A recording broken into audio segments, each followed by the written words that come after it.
Welcome to a new era of dentistry, the ultimate podcast for uncovering the latest trends, breakthroughs, and real-life stories in the dental industry, hosted by Ashley Bond with Wisdom, along with co-host Stephanie Neville. This podcast will explore hot topics, chat with industry leaders, and share the stories that are redefining how dental professionals enhance patient care and the dental practice environment. Let's get started and reshape the future of dental care together, one episode at a time. All right, we are going to talk about compliance today on this episode of A New Era of Dentistry. And I don't mean billing compliance, I mean so much more this time. Not that billing compliance is important, but we're going to talk about quite a few things compliance related within the dental office. And to help us with that, we have guest Dr. Lisa Kane. She practiced general dentistry in the greater Boston area for over 20 years, and she currently owns Dental Office Compliance of New England. She does this all day, every day. She's going to share some expert insights with us. And to kick things off, I actually want to ask you, Lisa, how did you end up doing this after being a clinician for 20 years? Well, first, thank you so much for having me. I'm so excited to do this. I was always part-time. I was really with my kids, right? So I never kind of got my groove. I also, when I was working, I was getting really bad migraines from leaning over. I loved it, but I didn't really love it. And I've always liked the business aspect and the organizing and that kind of stuff. So it just kind of all came together probably about 10 years ago. And it made me not feel bad for, having the dental education that I did, all that money that was spent and everything. It allows me to do, to organize things, to do things, follow the rules, run my own business, all the kind of things I wanted to do and still have the dental stuff. And still my favorite part about dentistry, I think, was interacting with the patients. So now all my clients are just being my patients and I get to interact with them. So it's kind of perfect, but it just kind of organically happened. And it happened, because dentistry is wonderful, but this is more wonderful. I understand the message behind the message. I think we see it a lot. You do the clinical thing for a long time and then your mind goes elsewhere, but there are so many other things you can do in dentistry to help people out. So we're lucky that you have that vision from both sides of the fence. Now, the title of your company has New England in it, but I know from previous conversations with you that you're not just subject to that area. You serve quite a few states, right? Yes, absolutely. So originally when I started, we're based in Massachusetts, so I was New England. But yes, we have 12 states that we're in right now. So we go sort of all up the East Coast. We have a couple in Michigan and Nebraska and stuff. So we can do any state. I mean, the big thing that we add, I think that maybe other places don't, is we really dig into the state and the state regulations. So we'll learn different states, and we'll know what Massachusetts is very strict. A lot of other states are not. So we know what your state needs and what your state doesn't need, maybe more importantly for you. But yes, we are no longer straight up New England. And it's good to hear too that if you aren't in a state yet, you'll dig into it, because I know even when I was managing a front desk in Indiana, even once Google was a thing, I'm kind of divulging my age here, but there was a point in time where you couldn't Google it. I didn't even know where to turn, to ask people, what are the rules? Speaking of things being different in different states, how do things vary state to state, and what kind of compliance are we even talking about here?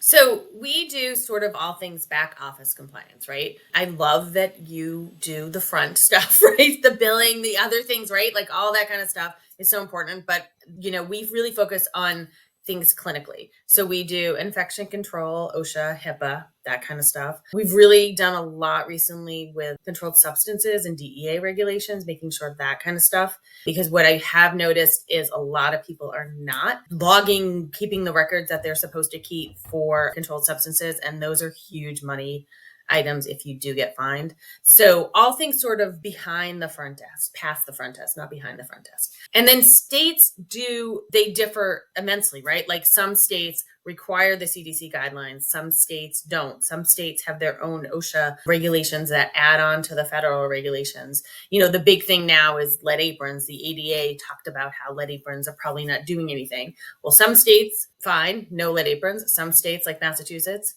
that's great, but still lit aprons. So, I mean, those sort of nuances, some states licenses for dental assistants, some states not. Some states, you need an certain kind of amalgam waste container that's dated for a year, and some states you don't.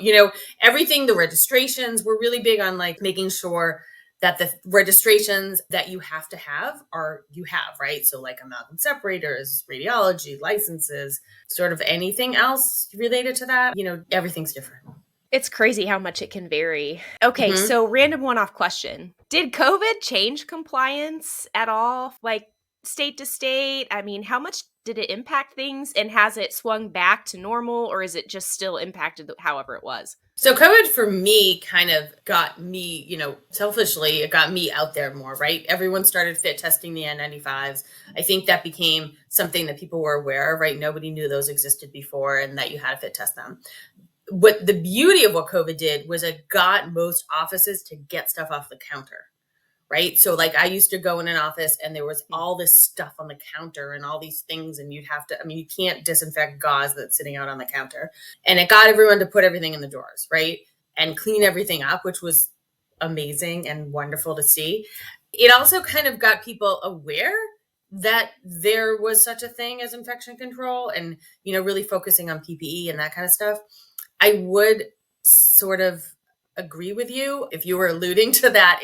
People aren't really as interested, right? I mean, I definitely am seeing things sort of come back to where they were almost in a little bit backwards. I always, in my infection control classes, I always talk about like PPE and how to wear it and when to wear it and why to wear it and that kind of stuff. But I think people sort of almost forgot like what we used to do. Right. So like people aren't wearing masks or aren't wearing eyewear because they forgot that we used to do that. I think they all think it was a COVID thing. So that they're sort of re-educating that, okay, there's these baselines and this is why we did so well during COVID. It's because we used to do this, and kind of keeping those things. In general, COVID kind of opened people's eyes, I feel like, to my world.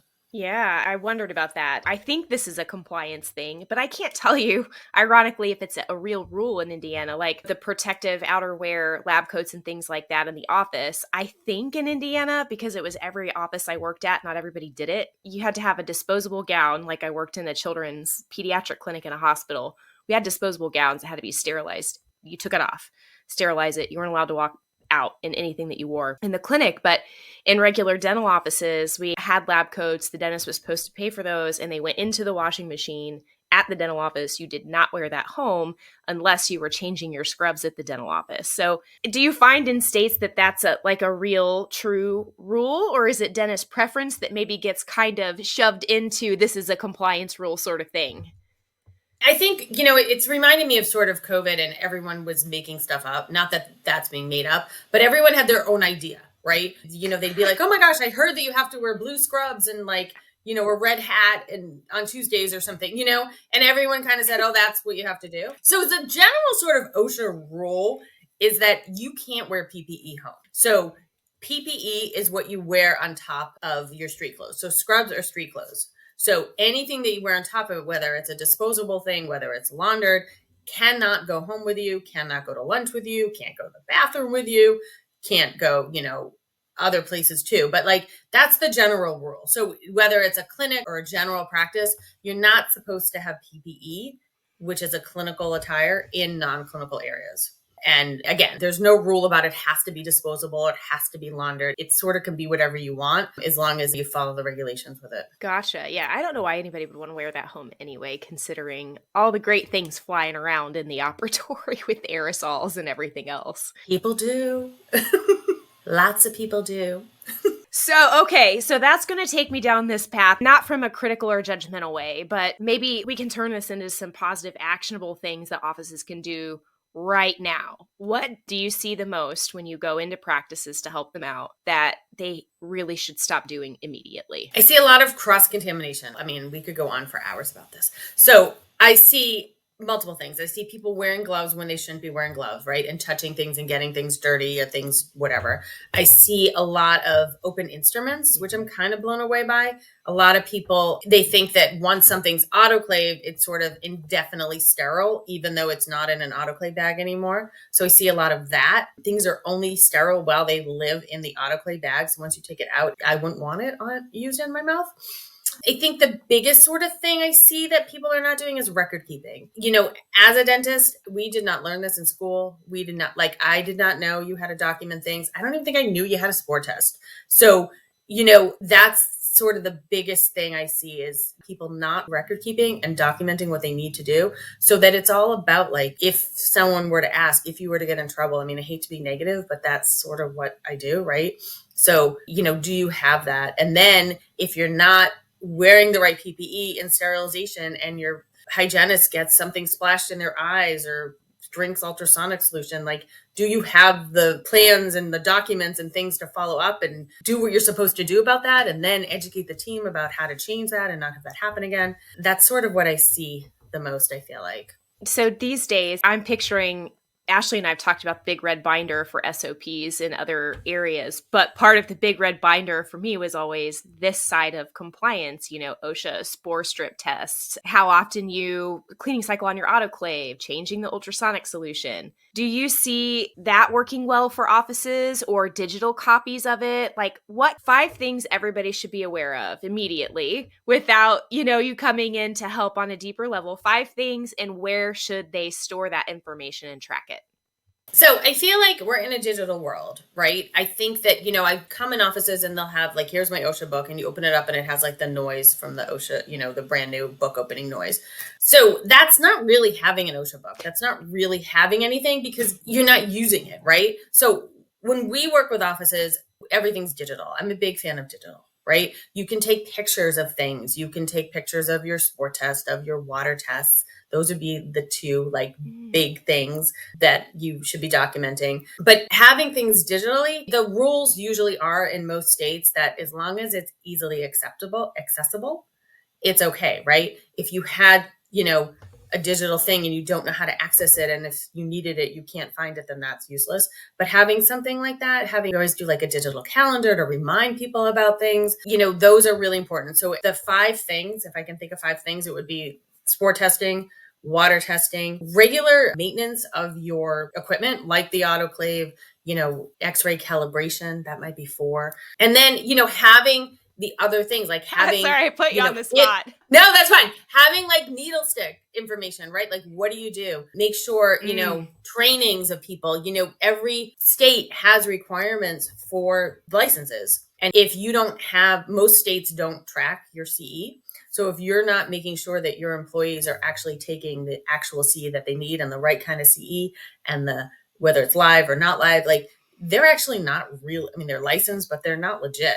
So, keeping track of that, there's like so many things to kind of keep track of and document. And if you didn't document it, you didn't do it. That is so true. We say it all the time with claims, but this, is a bigger fish to fry with so many different people and moving parts and different areas of the office and all of these things that you have to do. And that takes me into risk management. So this all lends to being prepared, like you were talking about, for whatever the case may be. So I just want to open the floor for you to talk a little bit more about that.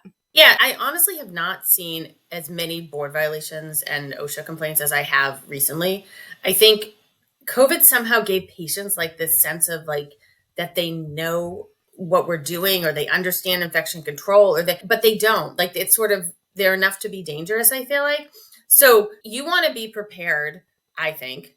Have all your stuff organized so that if somebody walked into your office today, we had a complaint, or if an insurance company says you're doing way too many crowns, show me your case notes. You want to make sure that all your charts are written well, that all your documentation is there, so that if someone from some regulatory body comes in, they can just be like, oh, this is boring, And the big thing we notice is the excuses that people give for not doing stuff is always that they're short-staffed, right? Mm-hmm. Like, so-and-so is doing the spore test, or they're the ones that do the water test and they broke their ankle, or they went on vacation or whatever, and nobody does it. Like, that to a governing body, that is absolute crap, right? That doesn't fly, right?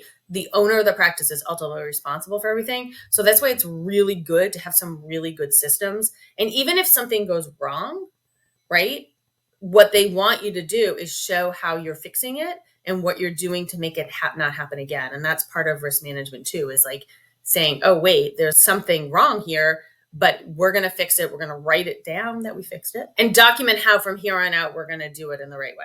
I love that. And it ties back into what you were talking about as far as living in a digital age goes. So as a doctor, your name's on the door, practice owner, your name's on the door, your license is on the line when it comes to these things, depending on the severity or the frequency in which things happen, which means I think it would behoove practices to have a digital copy of the standard operating procedure. Like, we're running this test weekly, we're running this one monthly. And if Susie's on vacation or out sick, the doctor has to make sure somebody else knows how to do that. I think that's kind of where we're going with this. So when you come into a practice, tell me about how you help them set that up and what that looks like.